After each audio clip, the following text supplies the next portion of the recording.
Bon, enti Mamaha wa mamuo no efeli de Mamaha de o feli drastically.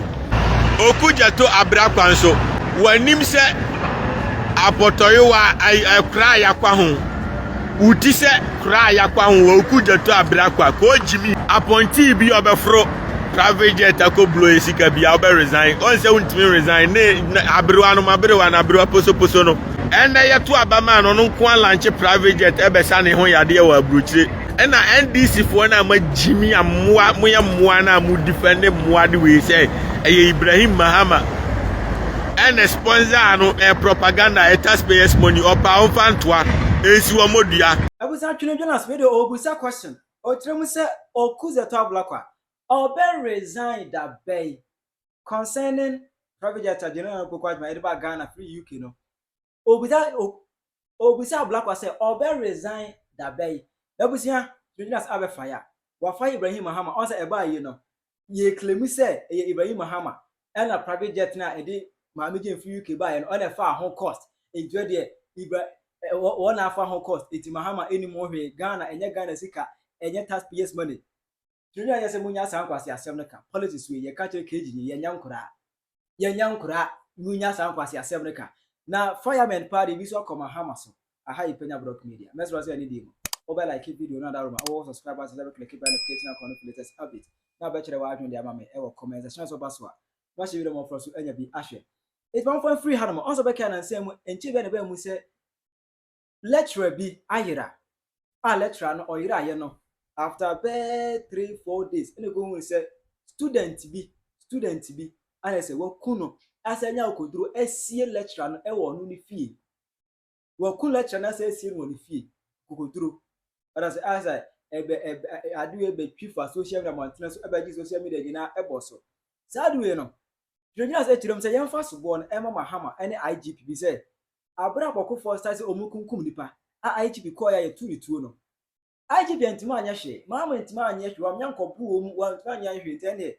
awidi for Ghana hanom I take advantage ese de ompe bia on betimi aye so tirom say yemfa so bo no kese pa yemfa nkɔhwe Mahama so so enti Mamaha wa mamuo no efeli obi anka nkyere wa eno say lecturer bi ayira and university lecturer at Ghana education officers and you say a friend of professor Amadeke wow and nipa bon for our Ghana wa you no buy ya wontimi nchia wudi fo no yes a professor no nipa bon for abashe no nipa ekura nipa ba kopu abrantie bi ne police for aso ni mu professor no makɔ ne su ofie and wakɔ koku professor na twa ne ti afiri suo Mamaha uti mi wo fui wa mamuo de ekoso no won say boys this mama ndi watemo but the ase the oman no aye on safe place enipa timi kum nipa left and right we en cry o professor ni ya wa kunu woni fie everyone minute bi aban wasina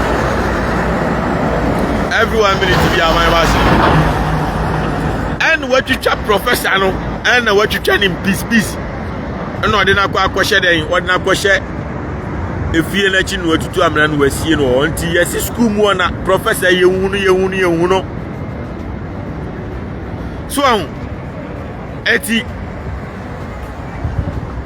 yanko ni fie nkohwe ayekọ ya kwahye na waku professor na si o landlord o fie o na ti fie o ene o mo so ni mu say professor no o si watu kwan professor no o watu kwan ne yes da bi kwan na o watu no krobeso no okọ o mo born police for no born o mo kwahye na afi na obeka no kure say ai professor no waku no ni na sie wo afichire ho so etisa no ma we nyina ekoso o Ghana how safe are we as a nation Mamaha, how safe are we as a nation? I know the man no amanya information say MPP for any plan coup because to me person sponsor coup because they were musita no ono opeso si ono nko aye galam say eyeye wo man no boys name ya Mercedes no Maybach na boys name ya Yamisha Brody we are nice Maybach boys name ya Maybach no Maybach city no.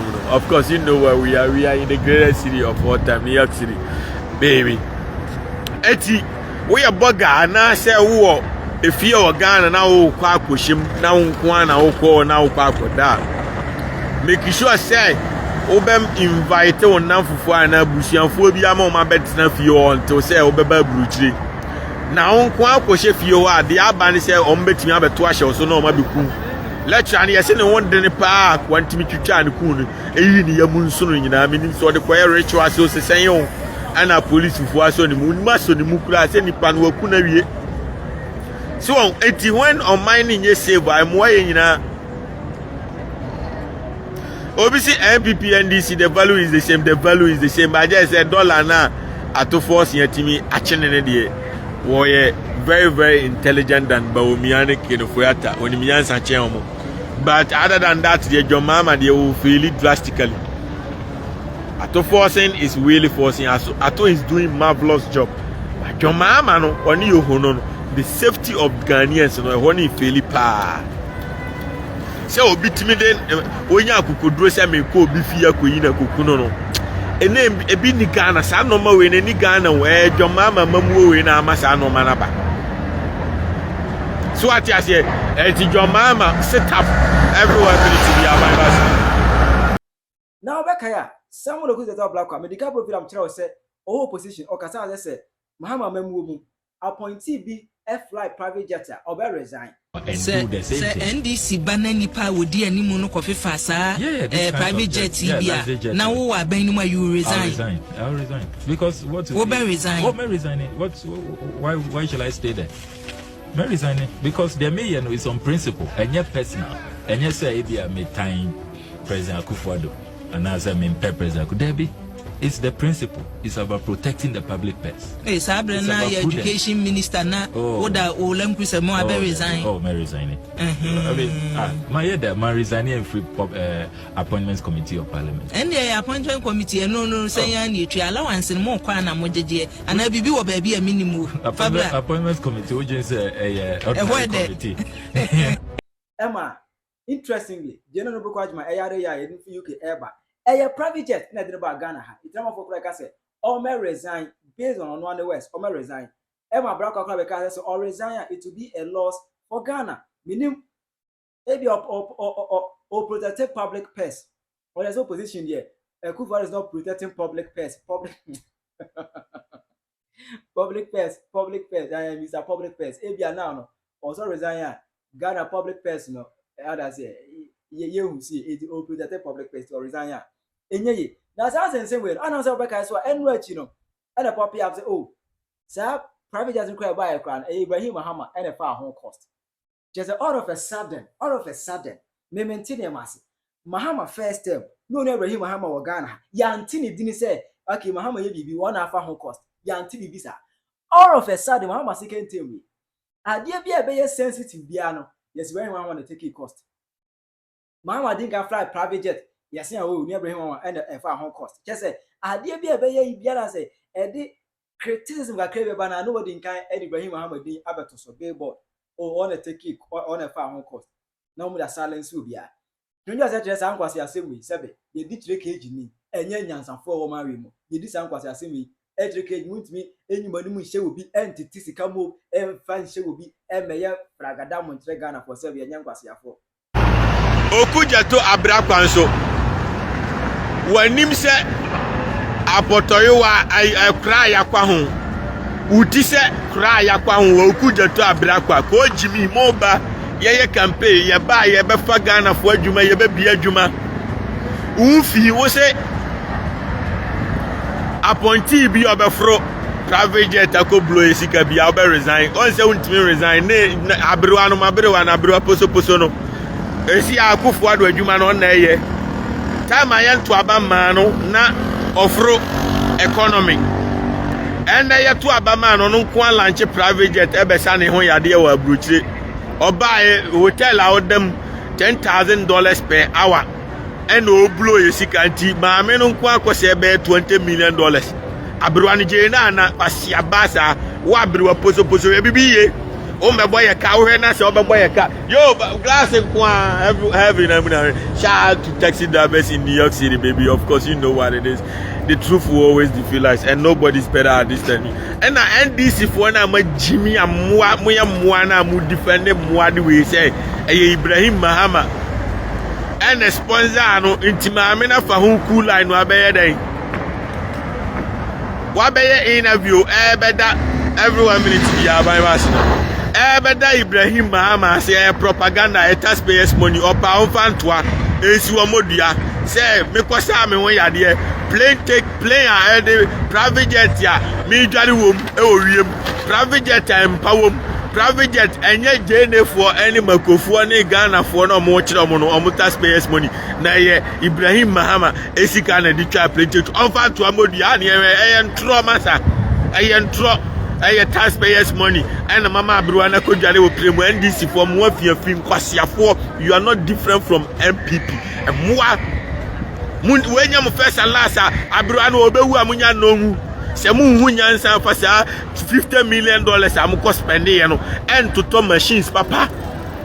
What you say and sister equipment Papa Mebu hospital. Na mo mfa nurses papa ni training papa mfa megu Ghana ho na wo yale ayasa wo yale na wo so wagimi wo yale a wo be sey sika obo ni emeye mo akwasiafo ti Okudzeto Ablakwa ko jimi matisi wa be gina se Ghana doctors ni nurse wo di omo ko Jamaica aboa Jamaica ni na msuo so ba America wo fui wo fi wate wasia aden yenye hospital ye ni enkipu ye nurses ni entu omo kaye ni enkipu ye doctors ni enfa enu papa ma hospital na obi yale ayenhwe no na yes sa the nurses ni nyina koma Jamaica form one everyone will be aban wasem the state resources edia hwe ye university ye lecturers abre at training plan wo school so meba be ye adwuma ni everyone will be aban wasem abe save nipa life no na Okudzeto Ablakwa kwasiampa nyini say monko Jamaica na monko sa yale o Jamaica na Jamaica no wa abrewa yare akokura yale a course to wanya doctor wanya nurse na Ghana ni yare no course to yes nurse ni 3 days 5 days 4 days ye hu nurse nti doctor ni ho na Ghana ni munye mwa bibini suyanyansa no wagimi Okudzeto Ablakwa kwasiampa nyini dwene enkojina Jamaica nya brochire omo brekura ache Ghana nti odwan enko kase Ghana for doctors and nurses omo nko Jamaica na wako sign deal no wagime dodo omo konko asum nti yenye Ghana hospital ni na muntui omo kaye na omo ntimi entreat Ghana for ye na yemfa Ghana resources in training Ghana for ni enso amu nkoma country foforo no benefit omo so ko jimi na magime dodo bibini suyanyansa na wonso ye nipa wonye nipa ba wiase be ye den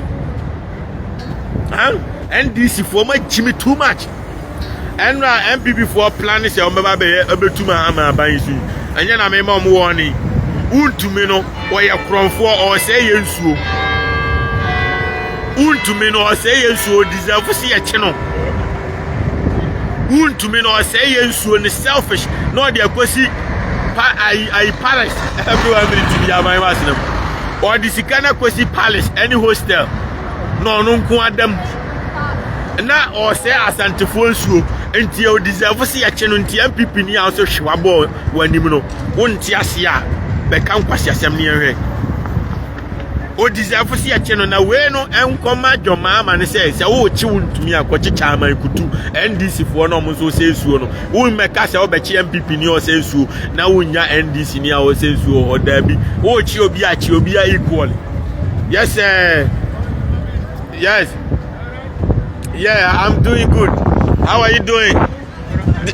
No, I'm from Ghana. You from Nigeria? I'm from Senegal. Senegal. Oh, okay, nice. Say hi to Africa people. Like Nigerian people, right? Yeah. We are like brothers. Oh yeah. We are like brothers, you know. Of course. Yeah. Have a good day. All right. Shout out to taxi drivers in New York City. Oh, yeah. I'm sure I said Ghana. How? Oh, we're gonna need Chelsea. Yeah. Shout out to the young president, of course. Of course, you know what it is. I'm too damn popular in the United States. Some of these interactions may or pop up, man. Shout out to the young city taxi drivers. Shout out to BOT and Akure. The truth is powerful, and the almighty Twene Jonas is the best. Nobody's better at this than me, whether you like it or not. It is the reality and the fact. Everyone needs to be our so enti mo miesua nyansa bibini nyimi anko what training on kra our medical school awie ama mo ye doctors omo ye nurses. This is a time as omo serve the nation.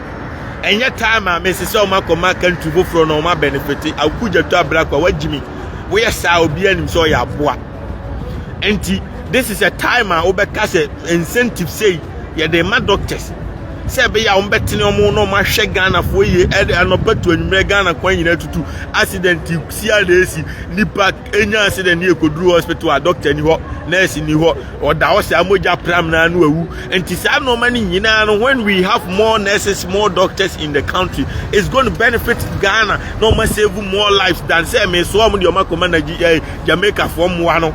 No man no man in cancer, na Ghana for na ese omo yade na Ghana for na nka say what kind of nkwasi amamu is this? Enti munsua nyansa anya bibia na Jimmy faso bia ni so. So what you say obi or skills. That type of skills, you know, they are very, very important people. And you can say as a nation, president and the omukwache kurofo froso. There be you don't do that. Say yeah na also sisa kaya yo for any omo musres riska okwan ho e won kran o sisa omako na Jamaica. That makes more perfectly sense than said doctor onu akwa knowledge obet yo minimum glass minimum. Of course you know what it is. I'm too damn popular in the United States. Some of these interactions may or may pop up. Shout out to New York City taxi drivers. Shout out to everybody. Of course, you know what it is. The almighty Twene Jonas is the best. Obaso anwa share no kreno. Eti Okudzeto Ablakwa. Number 1, what chantro obi for private jet ya. Me resign, went me and resign. Enti nsa me Jimmy say obesisa oma command Jamaica for Mmoa no. Let them stay in the country, pay them well. Let them treat Ghanaians. Na munya ise da bia NDC MPP one way amamuo na munyina mo ba mo ya kronfo munyina mo ba boni na mu bedi munyina mo ba muntime mo Ghana fo munyina mo ba Jimmy na the same Jimmy and the comment they would same one way na it said here ya to abanso it said the MPP fo na and that's so that is not good. And to Mamaha akwa no koku obi odi fie no a wasie no we no ka na mo de na beto TV so no ma boni tuo pay no obi ahu say next time no every 1 minute bia who de ope ebo wuro obi fie koku no etwitwa no kosie na ye aban ne beba beku eno bi na mpese ye wo boku amonti ase na obi antemase no oni obi wo asase problem a eni kwan se wo de mrahye onsem akokum nipa eye court ne ye de ko na court obu asem no every 1 minute bia Bible say enti se obi de ne pe asore se mi kokum nipa ni nyina se etu otwa nipa kumba basa eye bibi ni nkwa na Jimmy ontimi enforce mra abrochire obeku obi abedam for life ya bisa ayi boga kwase ya ono na yiri nya problem a ode emrahye ni sembo na yiri tuo isofu kwase yi oda se the prison besi na obi anya no Ghana ni ya oba abrochire Jimmy wa bana bibini ku ni onku bibini anche se kosua bi because bibini no ya boa enu ntina abrofo no ku omo da bia police fo ku omo because omo ya moa but wa ba mesua bi broni wo kromu anyansa o eda broni trim obetimi asua broni nyansa no nyansa wo ho ankotu su se obesua Jimmy mfaso bia ni so ati ase enti ena na me ka kire you know comfort here bi no this time amema wa mehu so abetena social media egu dada ka edi animas bia meme yakobo no enti comfort here bi meme abepo ona mo ya kromfo every 1 minute bia my boss dada ka edi die na ne continent ontwe function ni kam wo dia ya kromfo ya azan da bia mo ye den mo ya azan dupu nkofo sika wo de asi hotel a wo se dada ke dia bedama wantua no ni nyina ya azan sika Ghana fo no mazan mo dupu mo a mo ni tumi bia hu enya no kra power real no kra pa yeah no no me da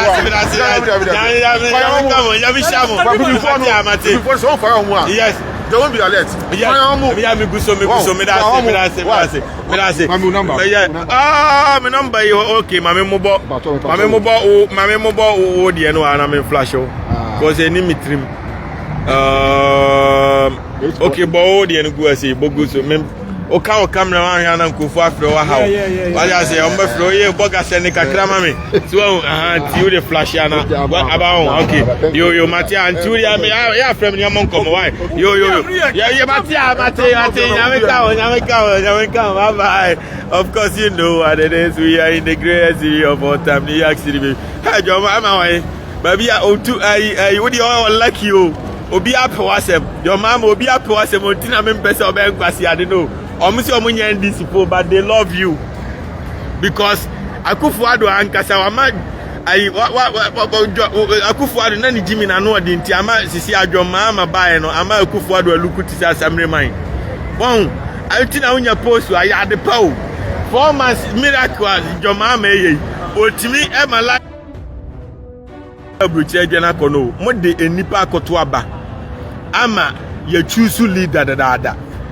How many years in year since December 7 ayeto abawie muntua wekeseneka na magimi sa no abroche nti say wo ye adwuma no na wo gi akatua simultaneously the same week na wo ye adwuma no romanically na wo gi pay nti sometimes no eye mo nso mo gimi na ama obi ntmentina Ghana da bia na boys ni nyina adwane e ma ni nyina adwane obi adwane ko country for us say okope greener pasture abanye adwuma wagye akatua fia omuka fia wekesika adan na bibini agimi se altinipa no ntua ne kana onye de ntua ne ma school fees onye de ntua aduane onye de mo akoma so nti mo gimi se na ese ni nyina mo me ati gimi no so na gimi mfa so bia ni so eti jemansa mesraw set up na tua onkra ne ka yato abana wie don't let them suffer. Omo tire good comment na se yentua eka o yato abadada da yentua eka bon enye fine. And Agyimifuo Real so you release information am dey abetum say Agyimifuo Real has been released. Agyimifuo Real they see na you release you no per adwuma fa wonsa ye na jai krono na krono mfa so bi ani so. Agyimifuo Real they see na you release you no per adwuma fa wonsa ye na jai krono na krono emfaso bia ni so Jankofo ni feeling me BMW no powerful BMW powers man almost you hu me BMW no of course you know what it is but we're X-Drive BMW laser lighting system we're X-Drive HSF 4x4 BMW badge in the barn we're individual specs the everything high quality. I mean, I'm a car and I'm more easy in a crack. Me my easy in chilling, powerhouse, no. Any, it's Agyimifuo Real, baby found inside Najai fraud, no. Na wow, because I do because we pleasing. What I say, if we are say, I did die a chair, I did the preco. So what I say, I did die a chair, I did the preco. One, and say obeji anim guase wo wiase saa no enye mfaso bia ni so what I say onti unim say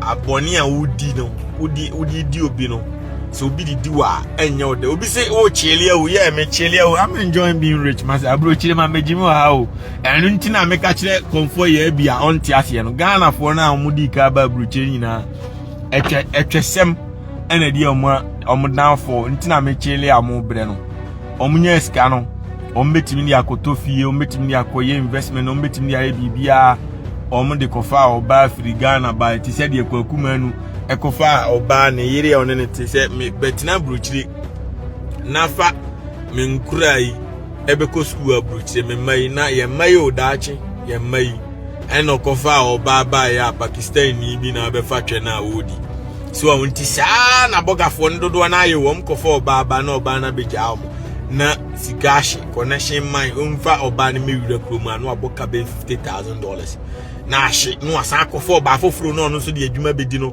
na asan akohye ntinani mra na so no asa be $200,000 ba se wa me etwesem eno pen ba bitina no disika ni nyina ye investment ankasa amire odawa wodi free ena meka kire no se onya $200,000 kura di go account so ubetimi metimi akire investment ya ubetimi anya $20,000 kwa abra wonko ye every month bia ubenya $20,000 na $20,000 pa go 10 months per another $100,000 abeka na ekọ $300,000 na asan returning no na fe wunji $30,000 a month another na returning no obi si warm up there's no favoritism yes warm up but the mention say overall NDC eya ade che MPP in terms of economy management no omo ya ade but the only downfall of NDC yo glass nko yo boss obechi abusiafo ana ha obechi abusiafo yeah Shabantima Avenue for East Legon. Yes. Papa Penyah, Naana, Accra. Yes. Bantima Avenue. Yes. Near East ANC, East Legon. Yes. Papa, I'm yes.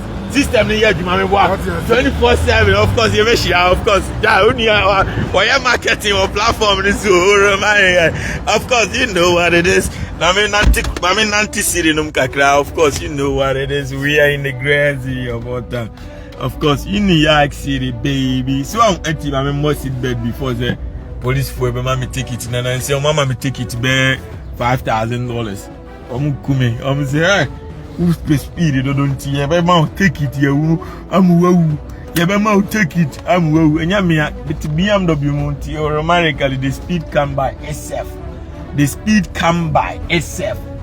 it comes by itself or my without pressing anything because I am sitting in high performance luxury car so I say so tiaja for real bibini beji din wa brochira ene wiase agisi wako wia ne yonko bibini mumi enya isa na wako wia obi wadi ase oba America broni beji din wako invent bibi waye ka bia ba wiase waye wo ya ba wiase ene o invent bibi so wadi ase ena na meka kire ba omia se onsusu nwa nanum okura ba omia me ne wanka me nkasa bio metwenya na nka yeah ba to aba ansa na ma start akasa because ade a motna so 8 years motinya paja dollar dey free for dey through 16 na obi aba no the 4 months 5 months a drop dey abeto 11 na excess amamuo no munnim amamuo anu nti na 8 years nyuma ntimi anya dollar no ho hwe a agi nsamu a ekọ no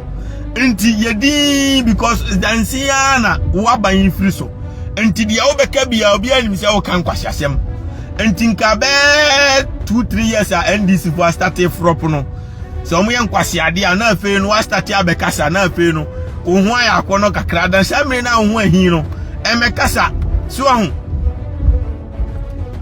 what I say emekasa da bia na wa begina ona omumfa ayimra a normal policy or my implement omni policy bia NDC omni policy bia esika na omo susu awia omo start wi sika na antina na me mo warning say sika na amu wia no say na mo na mu nim sika die dodo na mu wi sika too much enu ntina na dollar ni dwane nya bibia say exchange rate and the dollar ni dwane enti munya sika na mu dia abrebroni na ma beje ne private jet na kofu adu team no ne say wo nkofo matwem ani nkofo yere twem e o play mu eno na $9 ni dwane no enti esi ana mama abre opozu na start dwane o play mu no dollar no be start aginsemu so ma hwe ni ya amama sami jemfimu wie sika no esisegu ka mu chema akromfo agrada mu no dollar no be ginsemu Sam George ma wie sika ne de toto lezos ni ade no dollar no be ginsemu sikadie no na de dollar no konya bibia sikadie no because we import so many things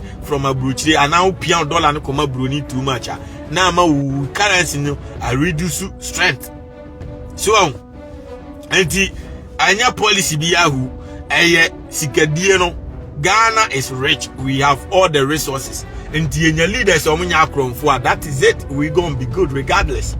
So tisikadie basa no. Eno na na de economy ni edwane. Nya bibia. Anya policy bia hu. What you say? And you don't need I only hear book and send a book na ka kire say who scanner the command obi a oni hwibio. Ti de mention who hear book. Anya book. And a book no make say who sika na ukodi sika ni wi a you have no money. Who you bloke. And this ukura $1 million no am fa nkoma broni na $1 million in our accounts mo Ghana na you have value of the money no e da so wo account no by moment a odi jimi be so sika na koma broni no you don't have the money no more and that is okobo bosia na depreciate sika no and the exchange rate is simple mathematics me wo $10,000 me ko na me de koto ade e wa bruchire a me ni sika ni bio ba man fa nkoto ade wa bruchire sika nda so wo me ho enti enam se sika na wo me ho ntimi hia broni bosia bio me hia obi ahwe so that is the reason why the dollar was depreciating and when you sika na the moment you this sika na memo obi no you have no money but if you save the money intina da bia me hwe omo bre na me catch am say the number 1 2 I be more successful we are say your income. Your income is the only thing that will make you successful. And once you lose your income, you have no income. You have no money. So, and your income plus your savings plus your investment, that makes you become successful. So, and the Ebaomia quantum now in Minyansanka 8 years man say Kurono. Obi a okuma mu bia esika no age obi anim say mama muo na enye. Ibrahim Mahama, comment. What is your view on that? I have Penyah Media.